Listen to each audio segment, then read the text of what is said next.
Ladies and gentlemen, boys and girls, welcome back to another episode of the Rambling About Wrestling podcast. I'm your host, Nick Pearl, and today I'm joined by one of my very good friends from college.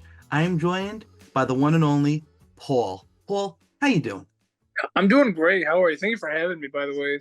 All right, so Paul, for those of you that don't know, Paul is an actor. So if you need any actors for your movies, any voiceover, anything, he's your guy. Thank you for the shout out, man. No problem. Thank you for the shout out. I'm like, wow, thank you, man. So Wrestlemania, Paul, the card is looking pretty good coming up. What match are you most excited for? Honestly, the match I'm the most excited for are the two main events. The Cody and Roman rematch and the tag match between Roman Reigns, The Rock, Cody Rhodes, and Seth Rollins. I think that the tag match on night one, it could go both ways. You could have Cody and Rollins win. It's the actual main event for night one? Yeah, it's the main event for night one. There's no way that The Rock is not fighting the main event. So you're having Roman Reigns main event WrestleMania twice in 1 year. Yes. It's pretty crazy. Same with Cody. Oh, God. Well, Cody's fine, but Roman, how many main events has he had? Like 8 now? 8 or 9? If someone that was not going through law issues was still there, he'd be proud. You're right. He would be proud. You have Cody lose clean both nights. Dude, if they did that, I would hate that. I would hate that. That would be the dumbest thing they could ever do, but I don't put it past them that they would do it. Vince McMahon, maybe. I don't know. I just feel like with Triple H, if he were to do that, the fans couldn't forgive him. I agree with you. But speaking of Triple H, before we keep going on with this conversation, he's another famous Paul. Yeah. Just like you. I know. I mean, yeah, we have that in common. We're both Pauls.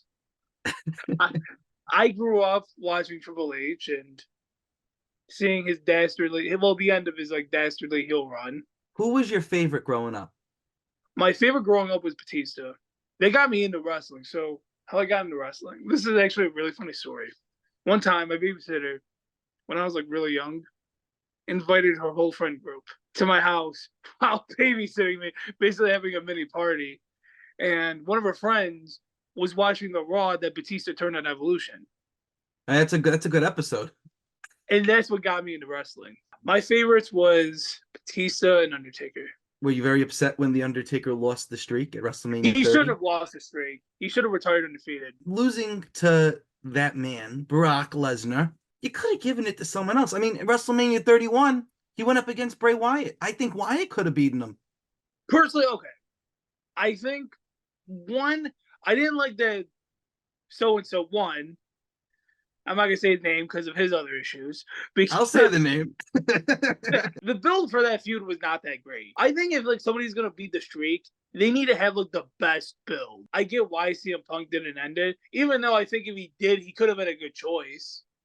But personally, I think either one, it shouldn't have ended. 2, you have Cena end it, but he turns heel by doing it. Or 3, you have like Roman Reigns end it, and he also turns heel by doing it.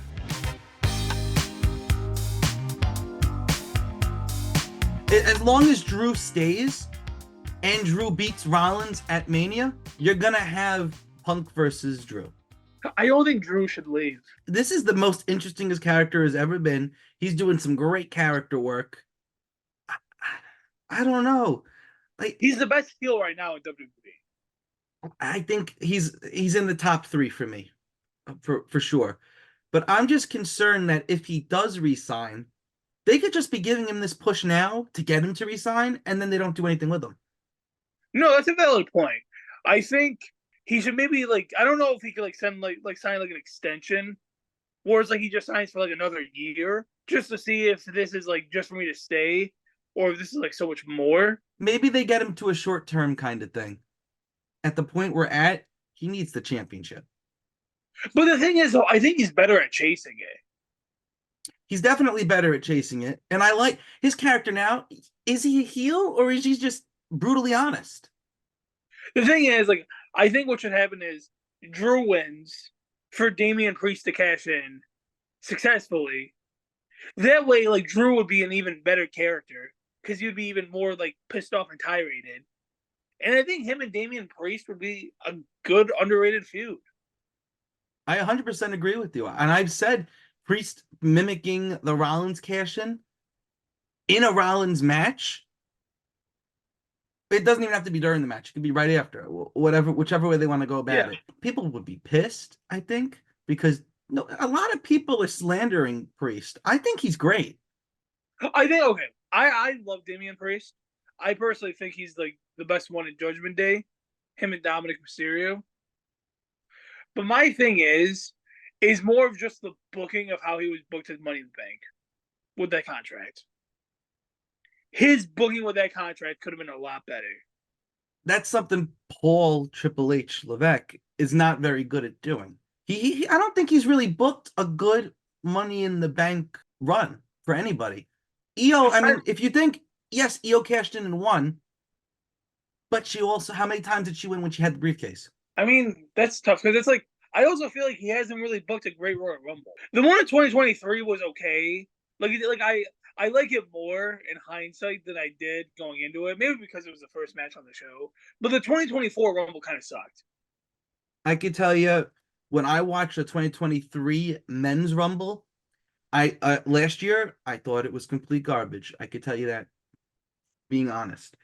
Then, when I rewatched all the Rumbles this year, I thought 2023 was excellent. Because you go in, you don't have that mindset of, Cody's going to win. Oh, it's so predictable.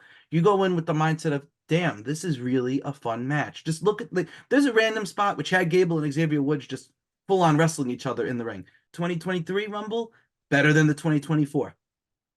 See, my thing is this, though. Like, when I look for a good Rumble, I look for kind of, like, to me, 2008 is the most perfect Rumble from, like, start to finish. I think it's perfect because you have a mix of everything, right?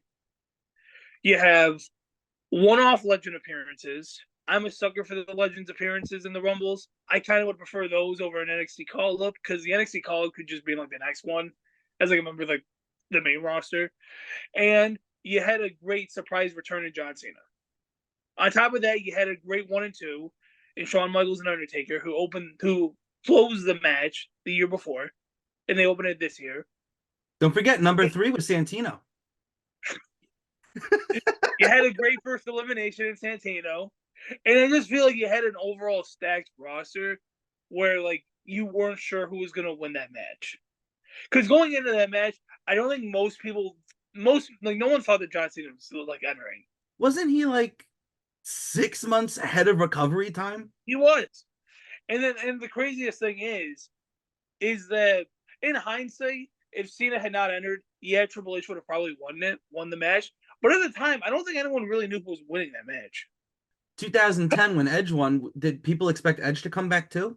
Yeah and no. Like, me, again, I was 9 years old, but, like, it was more, like, expected than Cena. I heard that if Edge had now returned, Batista was going to win it. That was Shawn Michaels, that very dramatic elimination, right? Where he tried holding onto the rope. Yes, that's the best elimination of all time. I agree with. I think that elimination that just led to so much. Michaels losing his mind, super kicking the referees, and then he walks off, and his reaction just makes me laugh because he's like, "Oh, you gotta be kidding me!" I just loved it for the storytelling because, like, rewatching that match, every time I watch that match, I want Shawn Michaels to win so badly. And then seeing Batista just eliminate him last minute. And by the way, I think his heel run in 2009 to 2010 is one of the most underrated heel characters. I agree Eliminating with you on that. Shawn Michaels, and then Shawn Michaels getting so dramatic. Like, it's very hard to make wrestling like that. And they did.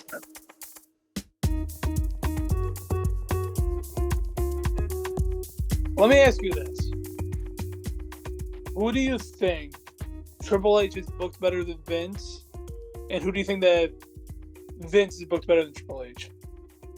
So when you're talking guys that have been booked by Vince, you're going to have guys like Omos, who would randomly get a match against Seth Rollins on a pay-per-view with no build. Omos. You're going to get guys like Bobby Lashley, booked fantastic by Vince. You're going to have Austin Theory. Those are three guys that were booked fantastically under Vince. When you go to Triple H, more guys are given opportunities. LA Knight is a prime example of Triple H booking. You've got Gunther. Gunther wasn't supposed to have this long of a run. But the thing is with Gunther, like Vince booked Gunther pretty well too. Even like because like the title reign started when Vince was basically out the door. Well, here's the with Gunther, they were gonna have Imperium implode. Remember he was chopping Ludwig Kaiser? Oh yeah, they were. Oh my gosh. I'm just saying from like the IC title reign. I'm just saying like him himself and like the IC title.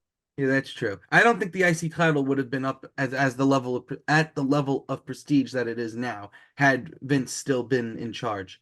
What do you think Vince booked better, and who do you think Triple H is booking better? I agree with you on Austin Theory and Bobby Lashley. Omos, I feel like they both kind of booked him the same, where it was like a start and stop push. Like Omos got the Bray Wyatt booking. I love like rest in peace Bray Wyatt, but he got the Bray Wyatt booking.